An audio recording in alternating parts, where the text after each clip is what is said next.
So the last feature of Trados Studio that we're going to consider is the alignment option. You would use this option in the following cases. Say you might have a source file and a target file, a translation that was done by you or someone else. And if you want to create a bilingual file out of those two documents, this is what you would use the alignment for. So you need to go Align Documents, and you can select, here we can select a single file pair. Let's return to my training course folder. I'll select, I have two documents prepared for that, so I'll go source and target like this. And I also need to specify a translation memory to be used for this purpose, to save this information to. So I go file-based translation memory and a sample TM from Russian into English. Then I press finish and I wait for the completion of the process. So this is the environment that you will work in when you align documents. In this case, we can see that the application has recognized a number of sentences in both documents, and we can see that these sentences were connected with each other, connected to each other by the application. So these colored dotted lines mean the degree of confidence that we are dealing with. So the green would be most confidence, the yellow would stand for lower confidence, and the red one means the lowest possible confidence. So the user actually needs to run through it all and check if everything is correct. Before we proceed with actually the process of confirmation, we need to save our document because we have this asterisk here. So I'll go Control-Shift-S, a dialog appears, and I'll save it on my desktop and let it be named like this. So I'll simply save it. Let's see what we've got. This is our desktop, and this is the file, the alignment file, like the project of alignment. So say you find that that the application was wrong about connecting two sentences and you'd like to disconnect them. So all you actually do is you right-click and you select disconnect like this. And say you want to disconnect these two ones as well, like that. If you think that you would rather connect this sentence to that one, what you do is you just left-click on the first one, and you press and hold Control, and you select some other sentence in the target area, and then you select Connect, like that. Okay. If you think this is right, then you've got the solid line confirming this translation. But since in my case this is wrong, I'd rather select Disconnect, and I will connect these two sentences again, and these two ones as well. Since I have chosen quite a simple file to show you what the alignment process is, I can actually select Confirm All in this situation, like that, and I'm ready to continue my work with the alignment. So I'd rather save my progress, and here are the options that you can deal with, that you can choose when you're done with the alignment. You can either save this as a bilingual SDL xlib file, like that, on your desktop, and here's the file, this one. You can use this file for creation of a translation memory, for example.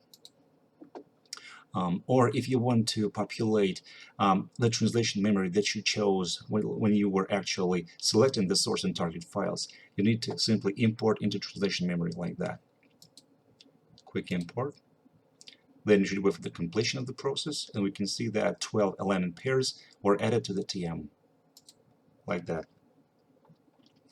Sometimes the process of checking whether the segments were connected correctly might take quite a while, so I don't really often use this application, as a matter of fact. Plus, if you're dealing with some big files, that this might take you quite a while actually to run through the process of alignment and rechecking. This is why I prefer not to use this application, but in case I do have time, I definitely use it. So these were actually the main basic features that I was going to share with you about Trados Studio. Now I'd like to say some conclusions, some final information. Besides actually the process of automation that Trados Studio offers us, there are also ways of speeding the process up.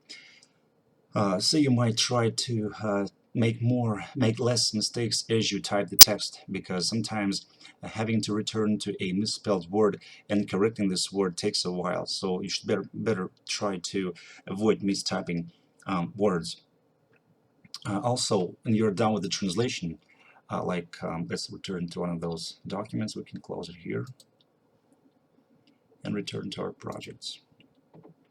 Now, if you have a project completed for 100%, you should actually then go to the review mode and review it there. But I prefer to review documents in the source file type. I mean, if this was Word, I'd rather switch to Word, because as you translate, you tend to kind of get used to this interface, and sometimes rereading the file in a different format, in this case in the source format, lets you actually find some mistakes and errors that you would rather skip if you review this document in Trados Studio. So this is why I suggest you guys to switch to the original source file type and check your translation in that file.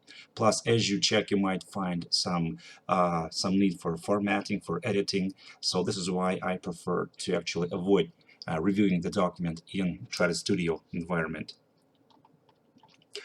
Also, sometimes you might be given some packages to deal with. As I was telling you before, sometimes our customers have their own translation teams, and they create their own projects, and they send those projects to us. The projects are those projects are converted to so-called packages, and those packages might contain the source file and some reference information, and also the translation memory to be used. So in this case, we can try seeing what a package is. Let's just open the package from here, or we can actually switch to the projects view and select open package from here. Then let's go to my training course folder, and here I have prepared a folder called package. So this is the one. I simply select it. A dialog appears. Actually, nothing to be changed here. So I got the person who assigned the translation to be done, and the person to actually do the translation. The task is translate, so I simply press finish, and I press close. I've got this project 2 here. So in this case, what you need to do is actually you need to open the document for translation, like this. And as you complete the translation for 100% done, you simply close this file. You return to the projects view, and you right-click and select Create Return Package. After you select this option, you'll be given this dialog, and all that remains is actually going next and finishing it.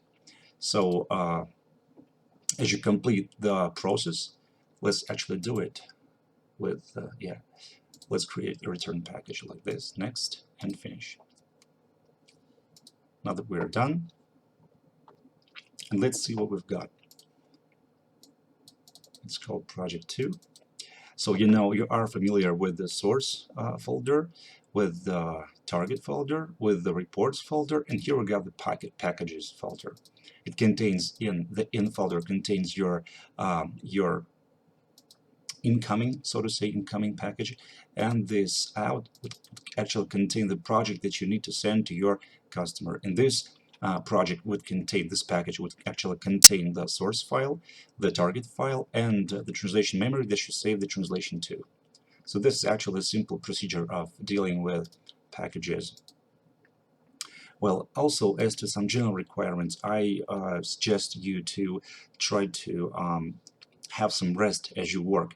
It's very important because translators have to actually spend a lot of time sitting and translating documents.